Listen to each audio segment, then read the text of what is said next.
ভগবানই ভরসা। শ্রীরঙ্গপুর নামের এক গ্রামে রামু আর সীতা নামের এক স্বামী স্ত্রী থাকত। ওদের এক ছেলে ছিল যার নাম ছিল রাজেন্দর। রামু ভীষণ ঠাকুর ভক্ত ছিল। প্রত্যেক দিন সে ঠাকুর পুজো করত। রাজেন্দরও প্রত্যেক দিন তার বাবার সাথে পুজো আচ্ছা করত।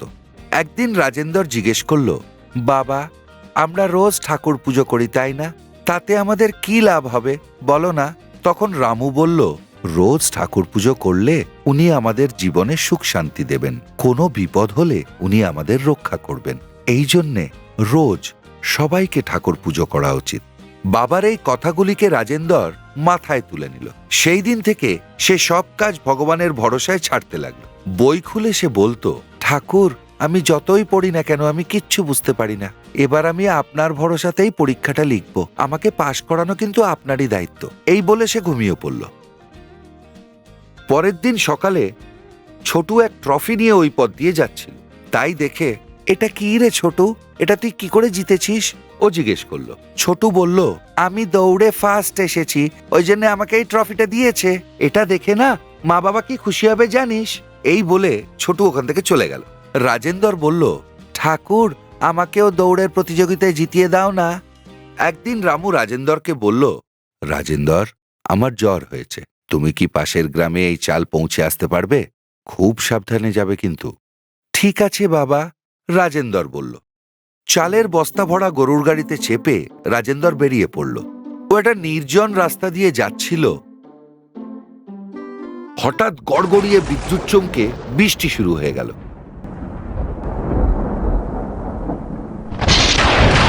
রাজেন্দর বলল, হে ঠাকুর, এ কি হলো? এই বৃষ্টিতে আমি কি করে যাব? ইতিমধ্যে গরুর গাড়ির একটা চাকা কাদায় ফেসে গেল। গরু দুটো খুব চেষ্টা করার সত্ত্বেও চাকাটা বেরোল না। রাজেন্দর বলল, হে বাবা, এবার আমি কি করি? অন্ধকার হয়ে আসছে যে।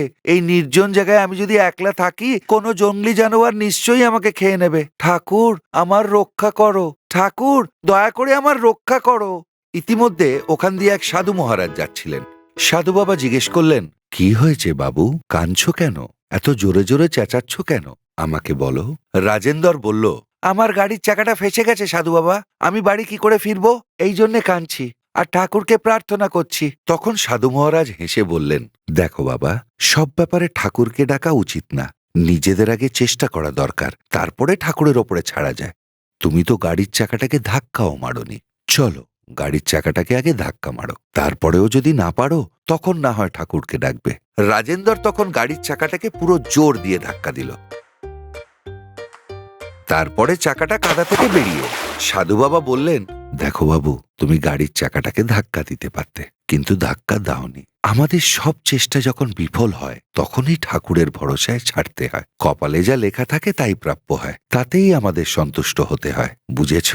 রাজেন্দর বলল, বুঝতে পেরেছি মহারাজ, এরপর থেকে আমি আগে নিজে চেষ্টা করব, তারপরে ভগবানকে ডাকবো। এই বলেও ওখান থেকে চলে গেল। তো বাচ্চারা, আমরা যদি পড়াশোনায়, খেলাধুলায় সফলতা চাই, প্রথমে আমাদের চেষ্টা করতে হবে।